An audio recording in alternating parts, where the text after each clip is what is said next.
I will not make any deals with you. I will not be pushed, filed, stamped, indexed, briefed, debriefed, or numbered. My life is my own. Okay. Your life is your own. Please know that.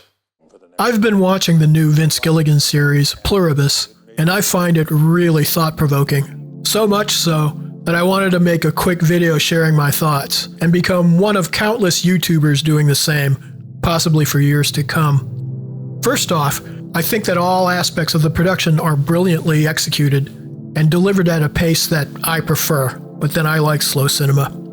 All aesthetic considerations aside, I'm especially excited at how Pluribus is addressing some issues that I find of interest, namely the conflict between the individual and the collective, and the question of what it means to be an individual, what it means to be human. I'm going to take a look at how Pluribus addresses these issues in conjunction with several other works of fiction, so please be forewarned that there will be spoilers as I discuss the invasion of the body snatchers, Childhood's End, and The Prisoner. Pluribus begins with the standard message from outer space, which turns out to be some sort of genetic recipe that humankind, being the highly predictable species that it is, decides to develop, thus inevitably releasing a virus that quickly turns nearly all of the human race into a single consciousness. Every individual person has become part of a global hive mind. Vince Gilligan has explained how the invasion of the body snatchers serves as a point of reference for Pluribus, and the similarities are clear. The main difference is that the pod people in the body snatcher films are alien beings replacing the human race one by one, while the virus in Pluribus functions almost like a benevolent alien technology that has brought the human race together in telepathic union, peace and harmony and shared knowledge. The realization of the noosphere, the next big alien-instigated leap in evolution. Best-selling speculative romance novelist Carol Sturka is one of the 13 remaining humans unaffected by the virus, and she wholeheartedly rejects what is called the joining. Her tantrums cause everyone else on the planet to glitch out, resulting in millions of deaths, symbolizing how individualism has the power to disrupt cooperation and social cohesion.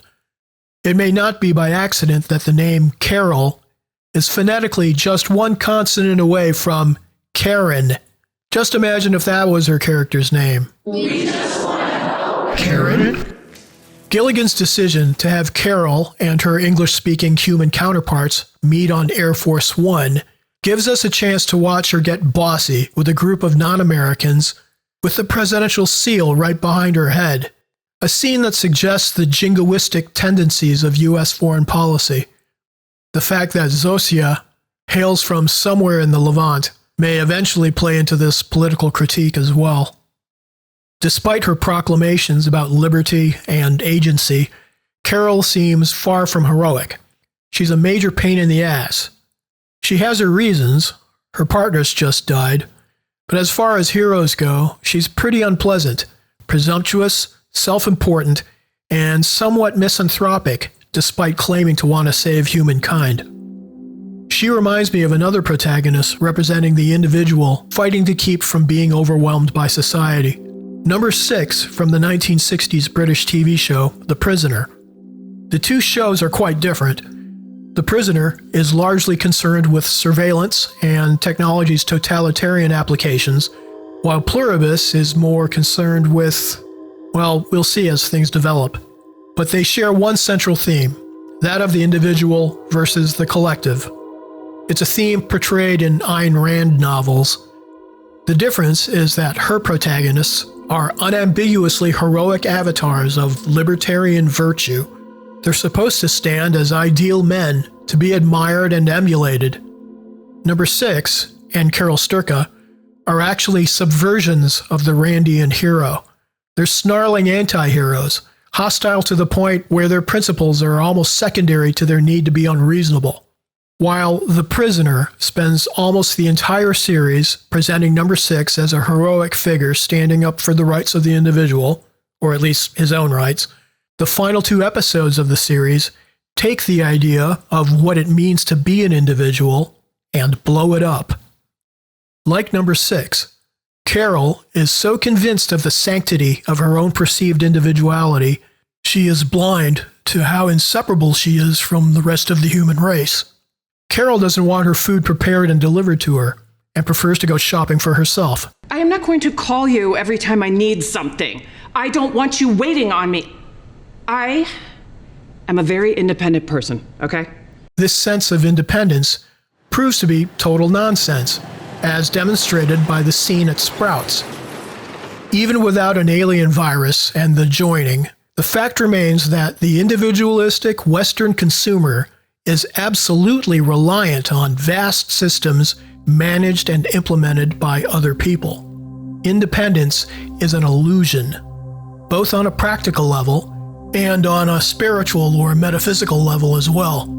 Esoteric and Eastern traditions view all as one and consider the individual self as a temporary illusion sustained by the ego mind. From this perspective, individualism is the ideological product of egotism, which is something that spiritual practices like meditation are meant to diminish. We'll see what happens as Pluribus progresses, but there are a few reasons why I think this detail may be particularly important. The concept of the hive mind in science fiction goes as far back as 1901 with The First Men on the Moon by H.G. Wells. And there have been plenty of works of sci-fi that have dealt with the subject. But in this regard, I think the closest relative to Pluribus might turn out to be Arthur C. Clarke's 1953 novel, Childhood's End. The book depicts an invasion of the Earth by benevolent aliens known as the Overlords. Their massive ships hover over various locations around the Earth, including the UN, and they gift the entire human race an era of peace and prosperity, although this is achieved through alien technology and not a virus. While most of humanity learns to embrace the unquestionable benefits of an alien-fostered golden age, there is a human resistance group called the Freedom League, fighting for liberty and human self-determination. Clarke depicts the Freedom League not so much as heroes, but as a pesky reactionary minority, struggling without any success to put the brakes on progress and evolution. Carol is the one-woman equivalent of the Freedom League, representing angry individualism in the face of super-radical collectivism. In the case of Pluribus, there are good arguments made on both sides of the issue, so it's a little too soon to tell exactly where it's going. In the case of Childhood's End, resistance is ultimately futile. After 50 years of utopia, there is a final generation of human children that develops telepathic powers. They eventually merge into a single group consciousness, after which they transform into a new species that leaves the Earth to achieve union with an all-encompassing universal consciousness called the Overmind. New Age woo-woo? Perhaps. I think it's entirely possible that this all actually is happening in some way, shape, or form, and that it's been happening for a long time. There's no need to be afraid. There's no need to be afraid.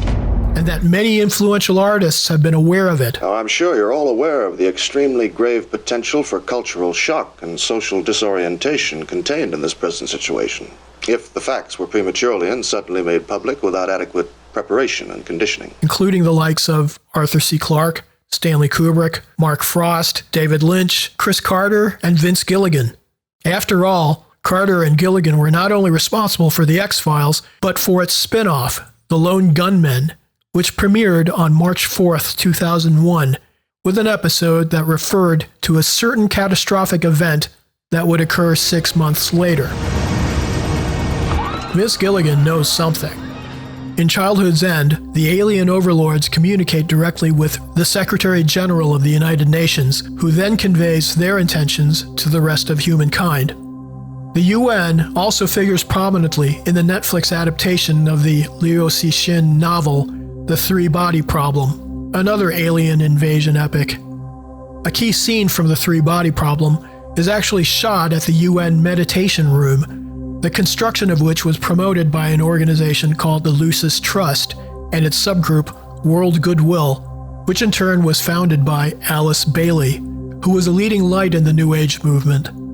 In her writings, Bailey foretold of a spiritual awakening that would get rolling right about now. It feels like we're living in a time of transition. Governments admit that UFOs are real. Scientists are positing that consciousness is fundamental to our universe, not physical matter. Institutions that we've taken for granted are crumbling. Spiritual types of every stripe all seem to agree that something big is happening to both the planet and to humankind.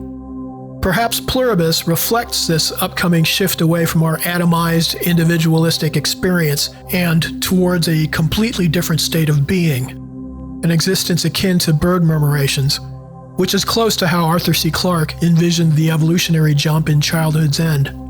Part of this paradigm shift may include the restructuring of our systems of extraction, production, and distribution, free from the colossal waste and inefficiency of markets.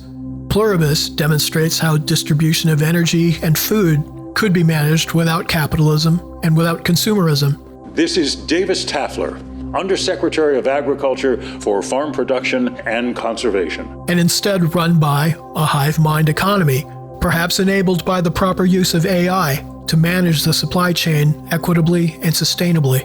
The Star Trek economy at last. If such colossal changes were in fact to come about, there's no doubt that many humans, possibly most humans, would react much in the same manner as Carol. Fearful, angry, defiant, and longing for the past. And possibly in need of a show like Pluribus to help soften the blow with soothing, reasonable encouragement. But we'll see what happens as the series progresses. I'm looking forward to every episode. Thanks for watching. Please like and subscribe if you haven't already, and have a nice day.